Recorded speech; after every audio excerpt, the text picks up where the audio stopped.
What's up, everyone? Champions back again for another UFC predictions video. This time for another pay-per-view card, or not pay-per-view, numbered event. UFC 325. Alexander Volkanovski rematching Diego Lopes. A great card. I'm even more excited for this card than I was for last card, which ended up being really great. And as always, we'll go over everything that happened last week, betting-wise as well as like picks-wise. So, good week. Good week. It could have been way better. Got some things wrong, but I got more right than wrong, and I'll take it. So let's go through some of these pretty quickly. Just the first thing on the card, I'm trying to remember the order. Ty Miller versus Adam Fugit, round 3. I don't know what Fugit was doing. I mean, shout out to him because his chin was making it go longer than it really should have. And he did hurt Ty Miller, so I was right now to like bet the underdog because I mean, man, I was almost got really dicey. But Ty Miller finishes Fugit round 1. Fair play. Fair play to him. And the boxing's nice. The next bet I had was probably Nikita Krylov to beat Modestas Bukauskas. This is by far probably the best bet of all the bets I've had. So, yeah, Krylov just... I mean, he's back to being Nikita Krylov. I completely called this fight right because it's like McGinnis is not going to out-volume him. He's not going to be doing any of that stuff. He doesn't have the same power as these other guys do. Him KOing Paul Craig and Rafael Cerqueira doesn't mean nothing. Yeah, Krylov did his thing, and he got a late finish, which is awesome. He created Krylov. Good stuff. Made me very, very happy. Happy to see you on back on top. Protect your chin more, please. Next fight I had to bet on, Pulaev versus Gautier. I had two bets. I had 2-3 Gautier, and I had Pulaev money line. It hurts me so much because I had him right where I wanted. Damn. Yeah, Gautier won the fight. I thought he won rounds 1 and 2. Round 1 could have been a 10-8 potentially. Round 2. I mean, he dropped him, I guess, although maybe more out of balance. I don't know. But it probably give round 2 to Gautier, but Pulaev won round 3, in my opinion. Just landed the better shots there. Yeah, Pulaev is just durable for no reason. Like I said, it's exactly right. I thought my read on the fight was pretty good, to be honest. It's just we didn't do enough to win, so it is what it is. We will be back for that again. But I will say there was a red flag in that fight for Gautier for me. Seeing him look at Pulaev, who's just on the ground, just laying there, and not following up with ground and pound or something like that, big red flag, because that tells me he doesn't believe in any sort of ground game. He's highlight chasing, which, I mean, as a bettor, you don't necessarily want that. It could be either or it could be both. But like I mean, I think it's more the ground game, and that's a scary thing to see. Because if you're scared to go on the ground with Pulaev, bro, that's not a good look. And also, the gas tank was really bad. It was really bad. Like, he didn't throw anything like at the second half of round 3. It was a bad look. And something I will say, Pulaev did land some really good shots. So as credit to Gautier, the guy got a chin. The guy does have a chin on him, so shout out to him for that. But yeah, next fight I bet on, I believe, was Umar Nurmagomedov minus 5.5. So I had I because the Alexander Hernandez fight fell out, so and hearing some of the things behind that, maybe it's a good thing it did for my sake. Umar Nurmagomedov, it made this look super easy. I should have also bet the minus 7.5, to be honest with you. Like, I don't know why I didn't track that as well. But he made that look as easy as possible. Figgy had 0 moments of minute winning stuff. Yeah, it was easy. Not much to say there. The next fight I had a bet on was Rose Namajunas plus 3.5 against Natalia Silva. I feel like I called this fight pretty accurately, and honestly, I thought Rose should have won. I thought she got robbed. I thought she won rounds 1 and 2, but whatever. The plus 3.5 hit. I'm happy.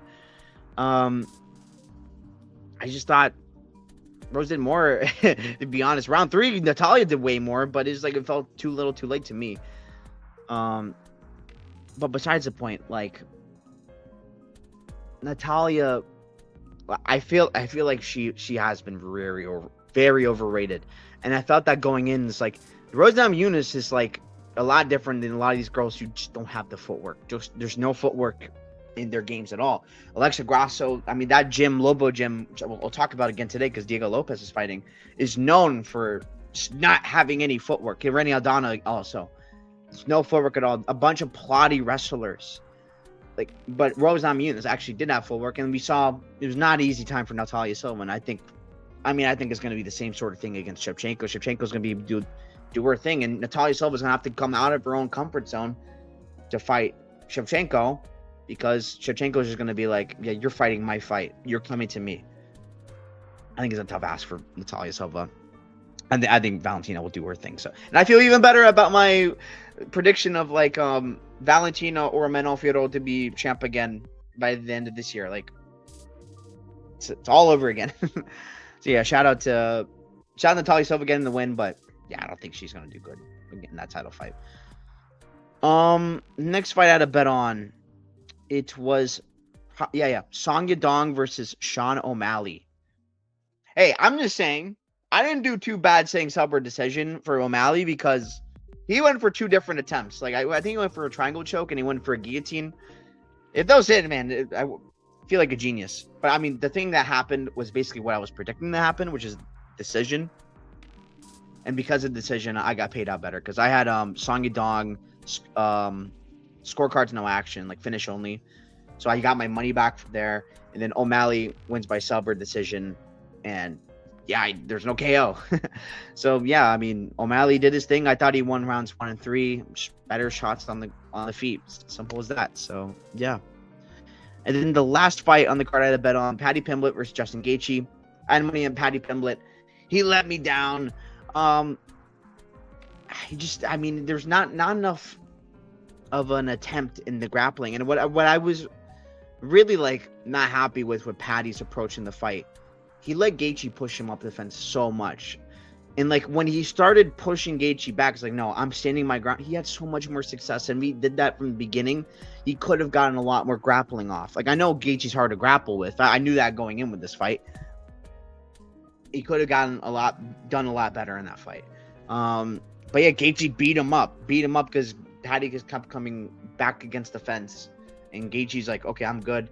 The headlock was huge for Gaethje as well. Like putting pressure on Paddy in that position. I gotta respect. Yeah, I mean Gaethje looked good. I didn't think he looked amazing. I think he is getting like older and aging and stuff like that. But I mean, credit to Gaethje. He fought the right kind of fight. Firas Ziam was definitely the right guy to bring in for his camp, because I think with that guy in the camp, he was ready for anything Paddy would bring him on the feet. So yeah, credit to Gaethje. But a winning night nonetheless. I am very happy about that. So yeah, and we'll just go over the rest of the picks on the card real quick. If I can share screen. I went 8 of 11 on picks. Pretty good. Talk about this one. Josh Hokett, Denzel Freeman. I'm happy I didn't bet this fight, because the only thing I was looking at betting this fight was Hokett 3 decision. I mean, I will say this. I've been saying this about Hokett. This guy's better than you think he is, and he's going to get so many wins in the UFC. I think the secret's out. This guy's just going to keep on winning. I'm more so mad at myself I didn't just bet the money line, because he beat the living crap out of Freeman, man. Beat the living crap out of him. So, one-sided ass whooping, middle finger TKO, slapping his butt. I mean, no one lost more name value than Denzel Freeman that night. So, I mean, shout out to Hokett. And I think that's more of a testament to how good Hokett is, than necessarily like Denzel Freeman being like terrible. I think Hokett's just pretty damn good. Pace pushes is pretty insane at heavyweight. Alex Perez, Charles Johnson.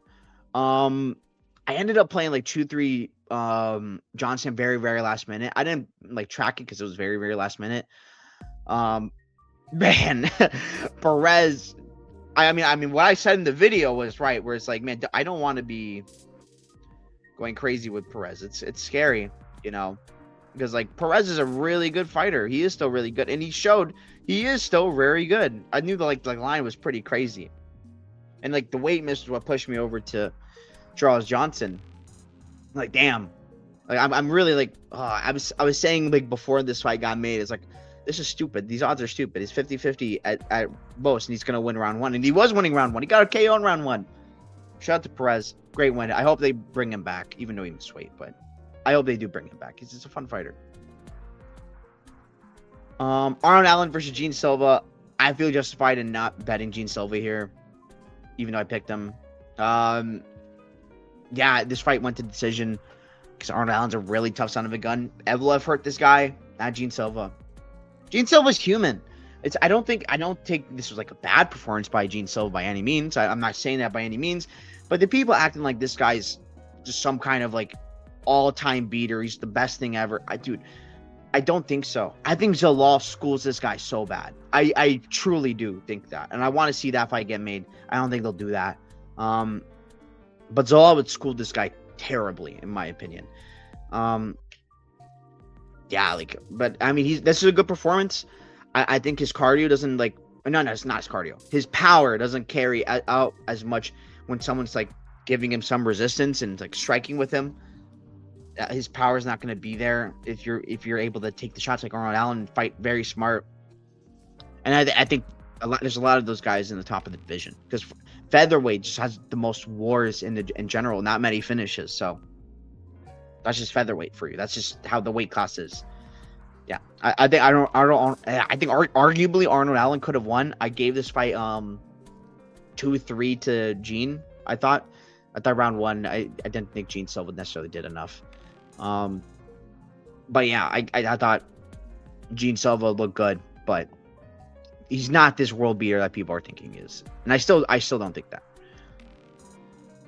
Talked about this one. Waldo Cortez Acosta, Derek Lewis. I just did this because I thought he would get to the White House. There was no logic behind this.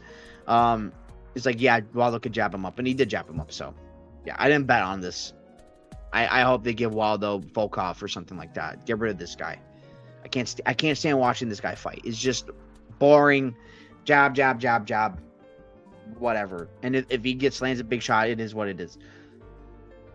Talked about this one. So, yep. Now let's get into UFC 325, the card I'm most excited about. Namsarai Badbayar versus Aaron Tao. This is a great fight. I'm not. This is so hard to back aside because I think it's very similar. I'm gonna go with Tao by decision. No, I'm gonna go by decision. I don't know. It's a tough one because I'm just thinking there's gonna be a war. Both these guys, no defense, no vault. They're swang and bang, baby. And like, if I'm going with that, I probably should be going with KO. I'm just going with the guy who I trust the gas tank of more. I mean, Bayard could probably take this to the ground. Like, I kind of think Tao's time at CKD is going to be enough to be able to get up and stuff like that. It's his time now in front of that crowd that's going to be rooting for him. I'm just going Tao, but I'm not super confident. I just kind of want to let it happen. Actually, I'm curious what's the odds on something like maybe an over 1.5. That might be interesting. If I just think it's a what, but I don't know. I'm tempting fate. I feel like if I do that, -185. No, don't do that. Don't do that. Nope. But I think Tao. I think Tao is going to be able to take the shots and extend the fight and take Batbayar to a place he's not been and go to war. Sulang Rengbo versus Lawrence Liu. This is a sick fight. And I'll tell you what, I watch all the Road to UFC this season. This is my favorite guy in the show. Sulang Rengbo, KO round 2. I think this guy's going to knock out Lawrence Liu. Like, and I hate to say it because I know someone actually at CKB who trains with this guy. And he tells me like he's the greatest dude ever, Lawrence Liu. But this dude, Sulang Rengbo, is special. He's the cousin of Suma Dwarji, a current UFC fighter, flyweight. He's a really good kickboxer. And I mean, you can tell.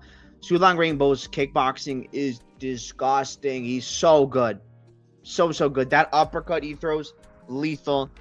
And Lawrence Liu, what we've seen in the Road to UFC, he's winning these fights.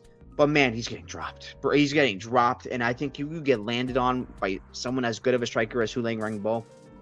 it's going to be trouble. The worry, I think, for Su Long Ring Bo here is like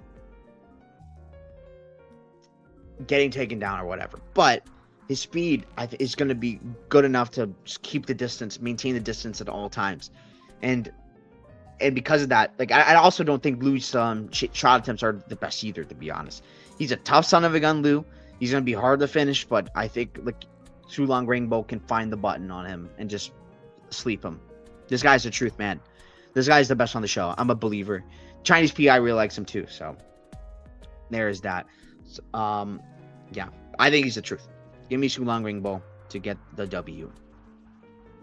Sebastian Cizale versus Kichiro Nakamura. This is a sick fight. I'm going to go Cizale to win a decision. I think both these guys are pretty good. I think Cizale is just going to be the better minute winner, keep himself safe. I'm worried he just gets kill-shotted by Nakamura, which honestly is absolutely possible. But I think Cizale is just going to do what he needs to do, fight smart on the inside when it's there. And I don't think Nakamura's as good on the inside. He's more like distance. I mean, they call him Japanese McGregor, if I remember correctly. And he does sort of fight like him. It's not Kinoshita, I guess, but Kinoshita. But I digress. Like, I mean, don't get me wrong, Nakamura can snipe him, but I think Cizale able to keep the fight where he needs it and then win.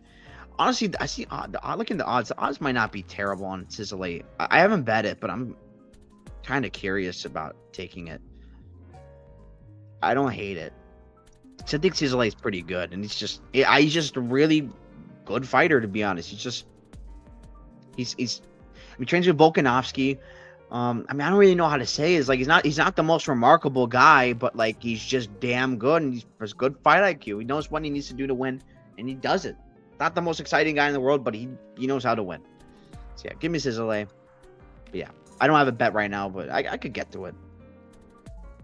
Don Marfan versus Sang-Unk Kim. I'm just gonna call this guy the Frogman because this guy's a Frogman to me. Here's what I say about this one. This is going to be a banger. I cannot wait for this fight. Let me tell you what. These guys are mirrors. I don't know who the hell wins this fight, if I'm being honest with you, because if I look at Don Marfan, I look in the mirror, that's the Frogman. They're the same person. Both these guys are crazy pace pushers with really good grappling and just go at their opponent till they die. Like that's all they do. These guys are awesome. I love both these guys. Both these guys are pretty damn good. I don't know. Well, I'll tell you what. Betting wise, dog or pass. Whoever's a dog. If Frogman's a dog, you bet him. If Don Marfan's a dog, you bet him. It's as simple as that. Because it's just, I have no idea. I guess I'm gonna go Don Marfan because I think his striking might be a little better. But man, I want nothing to do with this fight other than maybe like a dog shot or something like that. It would have to be on Frogman because I think Frogman's the underdog. But man, both these guys are extremely good. So I'm very, very, very much looking forward to this one. I'm passing this right now. I don't know what to expect. I just think it's going to be an absolute war with how these guys fight, and I'm beyond excited for this one. This might be my most hyped fight for the card. These guys are awesome, both of them. Khan Oakley versus Yija. I think this could be close. I'm gonna go Yija like by KO. I'll go one. I'm gonna go by him, but by TKO because Khan Oakley's chin's pretty bad. But like, I don't know. I want nothing to do with this. Like, the more I've been thinking about it, because Khan Oakley. No, I'm not trying to say he's tough, but he can wrestle, he can grapple, and I feel like Yija can. He might have problems with like that sort of style because I think he can put his back, and when he gets put in his back, I'm not sure if Khan Oakley's gonna. Yeah, he's got good submission defense. He's actually pretty good grappling. Although I can see a world where Yija does it to Khan Oakley. So I think go either way. I guess Yija's chain wrestling's a little better, a little longer as well. I do think on the feet there's a pretty big discrepancy because I think Yija's a lot better on the feet, which is why I am ultimately going with him. And I think Khan Oakley's chin is pretty bad, so I am going with that him by KO. But honestly, Khan Oakley by upset. It would not shock me by any means. Like Khan Oakley, he's not no like terrible fighter by any means. You know, Like, he's okay, man. Like, there's flaws in his game, but he's like, the line shouldn't be what it is. I'm telling you that right now. The line shouldn't be what it is. I think the line's stupid. Minus 210, no. Something like Yijia KO, where I think he does have an actual edge in the fight. I think that's an interesting look, though. I'll tell you what. So, that's my thoughts on the fight. Jonathan Mikalev versus Alban Elliott. Oh, I don't know. I want to fade both these guys. I don't think both of these guys are good. I'm gonna go Alban Elliott. I think he's just better, more well-rounded. I know Mikalev is like just a big dude and is like super long. He's super long. He's got pretty all right kicks. I don't think they're that great, but I think they're all right. I mean, that win against Jose did not age well. We'll say that for Mikalev. Alban, I mean, I think it's dog or pass. I think like probably whoever is the dog. I don't want to. I don't know if I want to get involved with Alban Elliott. I don't like him. I don't think he's that good. When I say don't like him, I don't mean I don't have a problem with the guy. I don't think he's that great, and I don't want to be trusting him at all because I feel sick to my stomach. Yeah. I'm going Alban Elliott. I just think he's got the better boxing. I'll tell you what, because I mean Mikalev his hands are bad. I think Alban Elliott can consolidate top position as well, and not just get subbed by Mikalev as well. Mikalev is going to be, his sub attempts are like more like Hail Mary type stuff, and I think that's not going to work too well against Alban. So I'm going Alban, but man, screw this fight. Pass for me. Jacob Malkoun versus Torres Finney. Another one. Pass. I want anything to do with this one. I'm going with Malkoun. I think he's just a better wrestler, grappler overall. But I mean, Finney's just a hunk of muscle. I do like that Finney's training with Daniel Cormier, and I don't really want to fade that gym. I think that gym is pretty good with Cormier at the one Cormier's like training people at.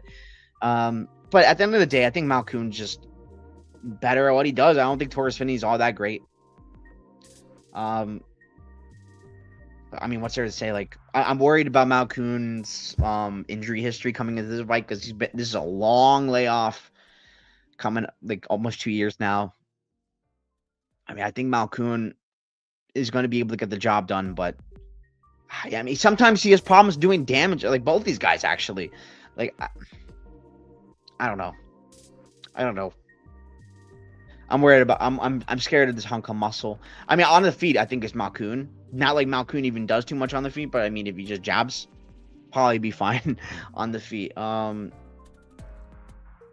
the injury stuff, the long layoff just makes me like, I don't want to eat this price on Malkoun. Actually, just come in. No, I'm not talking myself into this. Just no thanks. Pass for me. Bye. No thanks. I want nothing to do with this fight. Speaking of fights I don't want anything to do with, Cam Ralston round 1 KO, but at this number on Cam Ralston is crazy. This dude's not that great, in my humble opinion. Okay, he'll probably win. This is for him, but I don't know. Cody Brundage is the type of guy who can just come out and just randomly get a meme win. No thanks. I'm good. You're probably better off if it's dog or pass to the money line. I'll tell you what. Maybe like under 1.5, I think is like the way to go. You pick him. I don't hate that because, I mean, Brundage is gonna try and take his head off, like Ralston's head off in round 1, and Ralston is gonna.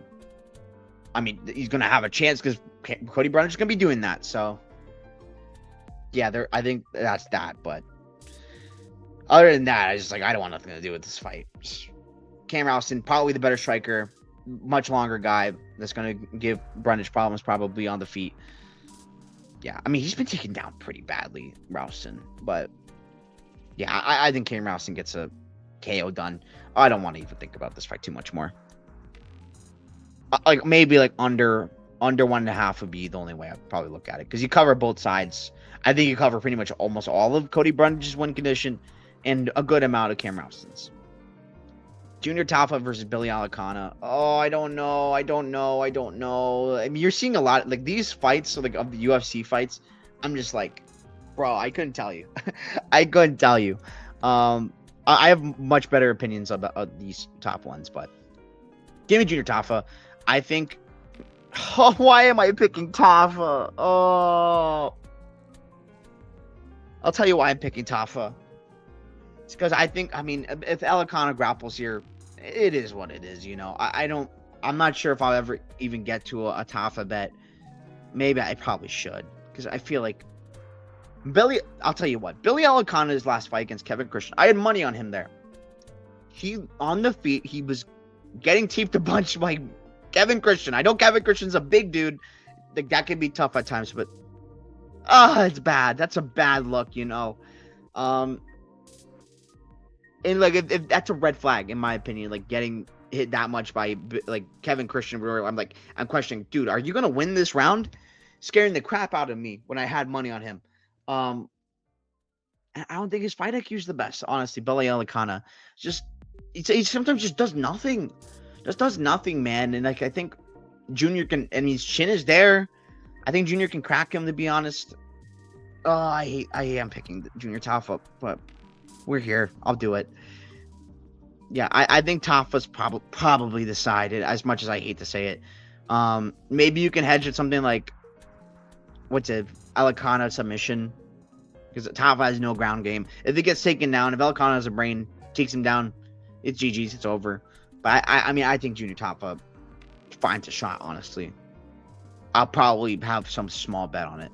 I hate that I'm doing this, but yeah. Killian Salkild versus Jamie Mullarkey. Now the confidence. Give me Killian Salkild all day. I mean, literally, yeah. I'm not breaking no news for anyone. But what I will do, round 2-3 KO for Salkild. Or it could be sub. I don't count out the sub. I will say that. The sub's absolutely live. But 2-3 is what I'm willing to put my cojones on the table for. Yes, he could just cold Mullarkey round 1. I get it. But I think Salkild's more of a 2-3 guy anyways. and I think Salkild's going to try and take more of like a grappling approach here. And because of that grappling approach, he's going to wear down Jamie Mullarkey. I call Salkild like sort of like a lightweight Marab.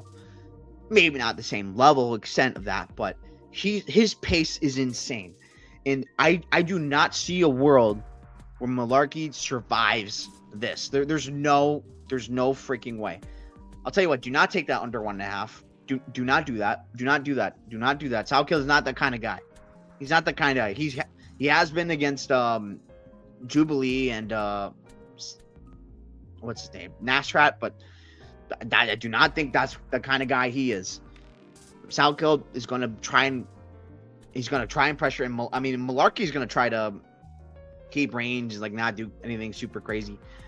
I mean, but like I'll say like him, like, and Bedoya round 3 was such a terrible look because Mullarkey got the exact fight he wanted, and he's just dying of exhaustion by then. If that's happening to you against Bedoya, Salkild's going. There's no way. This is one I'm like, there's no way this doesn't finish inside the. It has to finish inside the distance.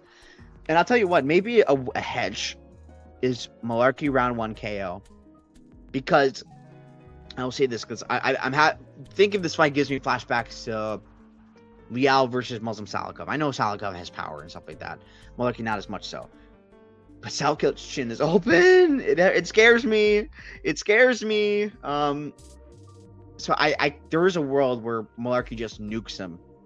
So just be forewarned. But I think the 2-3 on Salkild is how this fight ends. I think he's gonna put it on Jamie Mullarkey late. And I mean, he's gonna put it on the whole time, but it's gonna come really bad late in the fight. So yeah, Salkild, I'm pretty convinced he gets a finish here. Tai Tuivasa, Talison Teixeira. I'm going back to it. I'm going back to the well. Talison Teixeira by sub. It's gotta happen one of these days. Look, I honestly don't have that much confidence in this, in the sense that I don't have confidence in Talison to even go for this approach. If he has a brain, I see Tai Tuivasa have trouble in the ground and stuff like that. Take him down, sub him. Simple as that. But I truly don't know if this guy has a brain. So I mean, he might just swing with Tafa, and if he, not Tafa, excuse me, Tai Tuivasa, If he does that, I mean, who freaking knows? I don't think you can trust this guy like on the money line. I mean, it's pretty ridiculous. Tai Tuivasa honestly looks pretty good. Like I've seen photos of him. He looks pretty all right. Training with Cyril Gane is probably a pretty good. I don't see how that's a bad thing. I mean, I just think Talison's going to be too big. I think the clinch games might be a little too much. I know Tai Tuivasa does have a pretty good clinch game. And I mean, Tai Tuivasa's fought someone at the size of Talison's share in the past with Stefan Struve. So, I mean, there's that. And also with Talison's last fight, him getting caught, maybe he loses a 0. Maybe he's like, okay, now I more so go to the grappling and use my brain. Again, I don't know if he's going to do that. So that's kind of what I think.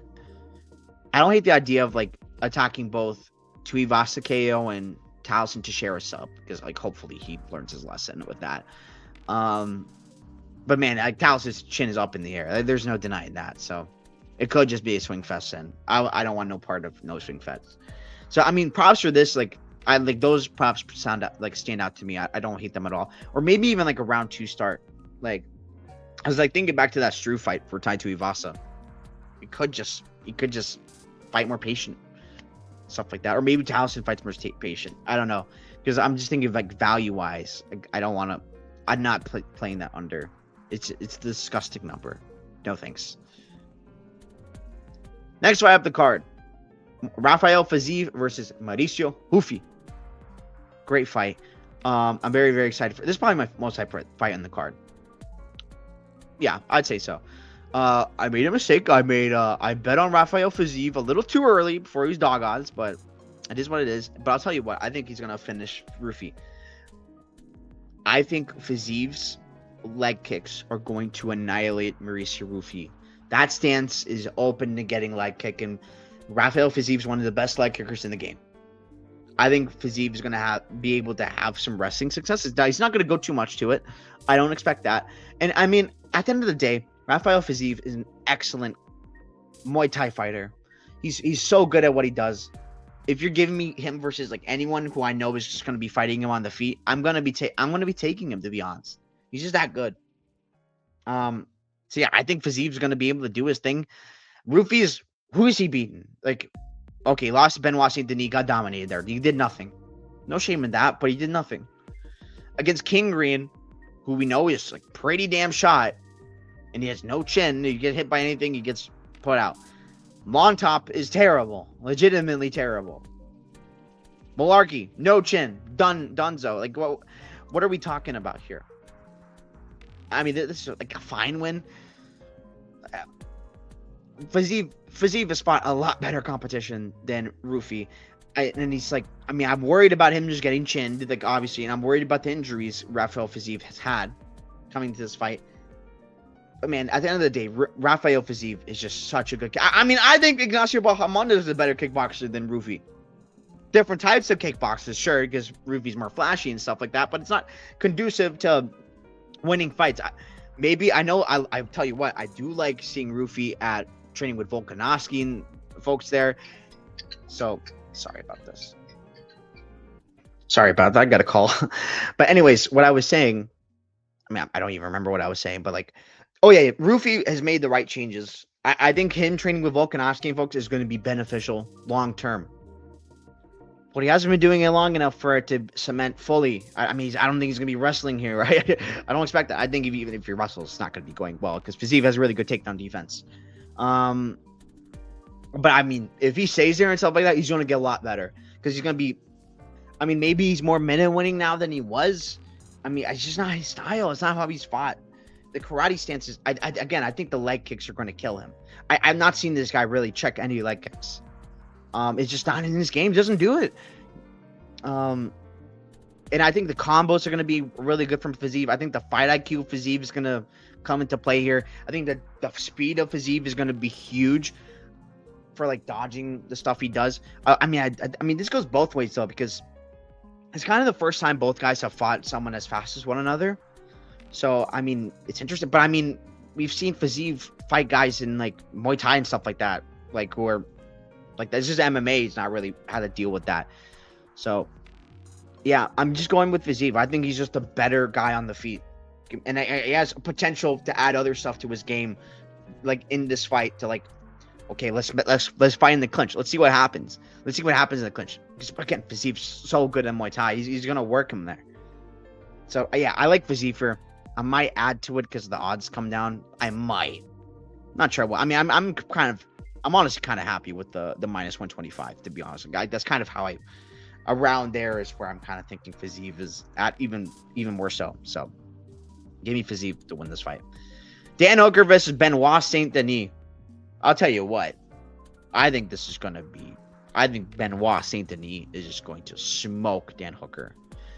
I might live to regret this, but yeah, give me Benoit Saint Denis. The reason why I'm willing to trust Benoit Saint Denis here is because of one man, Nicholas Ott, the best coach in MMA right now, is the one Benoit Saint Denis has in his corner. I'm taking a shot. I'm not taking a shot. He's the big favorite in this fight, obviously. I have a bet straight, and I haven't bet in a parlay that with one leg has already been finished in KSW. Shout out my girl Victoria. Benoit Saint Denis, he should know the assignment. Go in there, take down Dan Hooker. Don't mess with this guy on the feet. Take him down and work him on top. It's as simple as that. That's how you beat Dan Hooker. And Benoit Saint Denis way too good not to be able to do that. I think Benoit Saint Denis is going to get the win here. If this fight's on the feet, I'm not going to like my bet at all. I'll tell you that right now, and I'm very scared about that sort of thing. But I think Benoit Saint Denis with Nicholas Ott and his help at his helm, they know this is the path. This is the path to winning this fight. This is how we make our lives a lot easier. And I think Benoit Saint Denis is going to get this fight on the ground and get it done. And if he doesn't, I won't like it as much. He is a dog, though. He's an absolute dog. He's just going to go to war. No staff this time, luckily. So there is that. Against Poirier, there was. Yeah, I think Dan Hooker's going to have a tough time here and just get beaten up while on the ground. Next fight up the card, Alexander Volkanovski versus Diego Lopes 2. The rematch we're not really expecting, not really wanting either, but I mean, it was a fun fight the first time. I was there for that fight live in person in Miami, so yeah. I mean, I was on Volkanovski there. I had a pretty big bet there on Volkanovski. You know what? I'm running it back on Volkanovski. I think Volkanovski's going to win this fight. Not anywhere near as confident as I was the first time, but tell you what, though. I don't think people are ready. This is my hot take of the week. Volkanovski by KO. I don't know what round. Like rounds 3, 4, 5 probably. But I think he's gonna finish Diego Lopes. And I was like, oh my god, but Gene Silva couldn't do it. Gene Silva couldn't do it. I think it's different when you're ground and pounding. I think here's what I think is gonna be different this time around. I think there's gonna be way more grappling in this fight than there was in the first fight. I think Volkanovski's gonna try it. Like, I would say he attempted a bunch of takedowns in that first fight. It's just he didn't necessarily go super in. He's like trying to get in the clinch and see if it's there. Credit to Diego Lopes, he defended them well, but at the same time, I don't think Volkanovski is like trying to go super hard for those takedowns. I think he's gonna try a lot harder to grapple the hell out of Diego Lopes this time. And because of that, I think Volkanovski is gonna get on top and he's gonna get Lopes really tired, making him trying to play jiu-jitsu the whole time. I chose Volkanovski's submission defense, and I think Volkanovski is just gonna put it on Lopes on top and just beat the living crap out of him, and then the ref's gonna have to stop it. That's what I think is gonna happen in this fight. I really do think Volkanovski is gonna get a finish. I'm gonna have some sort of bet on like Volkanovski by. I'm gonna do ITD because I don't. Maybe ITD or KO because I do believe in this guy. There's someone I don't doubt in sports in MMA. That's Alexander Volkanovski. I think this guy is still the best in the world, even at 37 years of age. Volk is a man. I mean, he just fought Lopes, so he kind of knows what to expect at the same time. I think he's probably expecting Lopes to try and go even harder this time, like earlier on the fight. And I think that's going to open up takedowns even easier for Volkanovski than he had. And I know, and the reason why I have like this takedown take is because after the fight, Volkanovski was talking about how in round 1, he was beating up Lopes. They got Lopes down, beating them up, and he's like, this is where I can finish the fight. I think he has that saved in his brain. It's like, yeah, if I get this fight to the ground, like this is like the Monster Evloev fight where yeah, it can be dicey with sub attempts and stuff like that. But after the sub attempts and stuff like that, it's like it kind of has nothing. It's like it's gonna be Volkanovski winning on top, like Mobstar did. Like I have to be careful, but Volkanovski knows how to keep himself safe, put himself in the right positions. I think it's a good look. I think Volkanovski by finish is a very interesting look. Obviously I'm not like all super duper confident he's gonna finish. But something like, I mean, let me look at these. Volkanovski KO 345 plus 1,000. I do not mind that at all. I do not mind that. I don't think it's gonna be early on in the fight, but yeah, Volk is the man. He still is the man. I think he still beats featherweights, but I don't know if he stays around too long. The reason why I didn't even say Volkanovski's lame for like my end of year championship picks, because I'm not sure if he retires or not. I'll tell you what. I'll tell you something that I do know. When I was at UFC 323 in Vegas, I talked to someone who actually does know stuff in the UFC, and they told me this is Volk's last fight, and they're like, yeah, it is his last fight. So, and honestly, it does make sense if you're thinking about like, in the sense of why didn't Lerone get this fight? It does make more sense if this is Volk's last fight, because they didn't put Evloev or Lerone in there to fight Volkanovski, because they're gonna fight each other. And if Volk wins here and retires on top, they're gonna fight for the vacant belt. It's as simple as that. And none of them lost to Volk, so they'll feel like a champ. So there's that. And if Lopez wins, hey, Lopez won. The UFC's happy anyways. So I think that's why they booked this rematch. Like this is what's gonna happen. I wish it was Volkanovski, Lerone Murphy, because that's my most hype fight that they could make in the UFC right now. I think both guys are extremely going to be a technical masterclass. Something that I like only I would like Valentina Shevchenko versus Manon Fiorot, something like that, but for just men's MMA, something like that. So I'd be that kind of fight. But yeah, I just think Volkanovski would be too much. The fight IQ is too much. Obviously on the feet's dangerous. Lopez can get a KO. Like, but I hear a lot of people saying like finish only Lopez, and I get the sentiment. The guy's tough, but man, I think Volkanovski's gonna get the finish. I think Volkanovski spread. I don't know if they're even odds. Yeah, there's odds on this, plus 5.5 or whatever, or minus 5.5. I think that's probably all right too, because I mean, if Volkanovski's losing rounds in this fight, it's gonna be tough. It's gonna be tough to win this, because he's such a good minimum winner. Because if he's losing rounds in this fight, he's probably getting dropped. His recovery is really good though. And I mean, if it's on the feet, it can play out like it did the first time. I'll be a lot more worried about it than I was the first time, although I was worried. But Volk can do something similar-ish to that. He's still really, really good. His reaction time is not the best like now as it used to be, but man, Volkanovski is still the man. He's still the best in the world. I truly believe that. I think he's the greatest featherweight of all time. I think he's an argument for greatest of all time. Yeah, Volkanovski's the man. I think gets it done. I don't doubt Alexander the Great Volkanovski. I have a bet on him. I think he gets the job done. Yeah, so that's that. We'll go through each of the fights on the card and like the more 6 strikes and more takedowns for each one. Tao versus Batmeyer.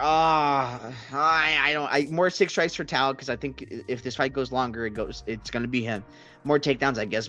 Batmeyer. I know Tao would just go for like a takedown and just get up or something. I don't know. More 6 strikes, definitely Shulan Grangbol. Easy. Lawrence Liu, more takedowns, because he's gonna be the only one going for any.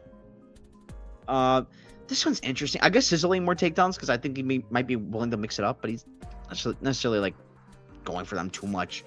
But more 6 strikes, I go with Sizzling, because that's just his style. He's just minute winning. He's a great minute winner. I don't even ask me. I have zero idea. Both of these could go either way. I don't know. Hopefully Yijia more 6 strikes, more takedowns. I don't know. Oban Elliott, Jonathan Mikalev. I think with Elliott, more 6 strikes, more takedowns, because I think Mikalev is willing to be put on his back and like work off his back. And then more 6 strikes. I mean, I just don't think you're gonna kick as many times as Oban's gonna punch. That's why I go with that. Malkoon for oh my god, I guess Malkoon more six strikes, but both these guys just don't throw anything. More takedowns. Man, I don't know. I mean, I guess I might just go Finney because he's I know he's gonna go for takedowns the whole time. Maybe Malkoon doesn't even go for any. I'll go with Finney, but no confidence in that. Brundage, Rouston, Brundage more takedowns. I don't think Rouston's gonna be going for any. Rouston more six strikes because he's the longer guy. He's gonna be throwing more. Like yeah. Tafa, Alicana. If it goes how I think it's gonna go, Tafa more six strikes. But more takedowns, Alicana. With Tafa's not taking down no one. Come on. Next fight, Sal kill Malarkey. Sal kill more silk strikes. Sal killed more takedowns. I mean, like, yeah. Like, what was there to say? Like, he's gonna be on Malarkey's face the whole time and just try to take his soul. Simple as that. Taliesin to share Ty. More takedowns. Taliesin. Ty not going for no takedowns. More six strikes. I couldn't tell you, man. I couldn't tell you. It could be really weird. I guess I'll go Taliesin, but I don't know. Fiziev, Rufy. Fiziev more six strikes. I think he just has more volume, to be honest with you. More takedowns, Fiziev, because I don't really expect Rufy to start implementing takedowns all of a sudden on a Fiziev. More takedowns, Ben Washington, easy.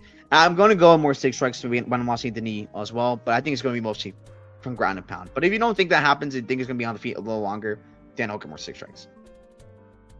And then Alexander Volkanovski, Diego Lopes. More takedowns to Alexander Volkanovski. More six strikes, Alexander Volkanovski. Those might even be better than like his money line. Honestly, those might even be better. I mean, Volkanovski, again, such a good minnow winner. So yeah, give me Volkanovski for both of those. And yeah, thanks so much for watching. You can check me out at betmma.tips for champ bets. And yeah, YouTube channel, like, subscribe, all that stuff. We got a pretty awesome Apex card next week, so I'm very excited for, which is Bautista versus Benicio Oliveira. I have a lot of bets. I'm very interested in that card. That's a great card for betting, in my opinion. So we will get into that next week. I cannot wait. But yeah, this card's going to be great. I feel good for Australians because they're going to be a pretty damn good Australian card this time around. So yeah, have fun. Stay safe out there. Peace. Have a great one.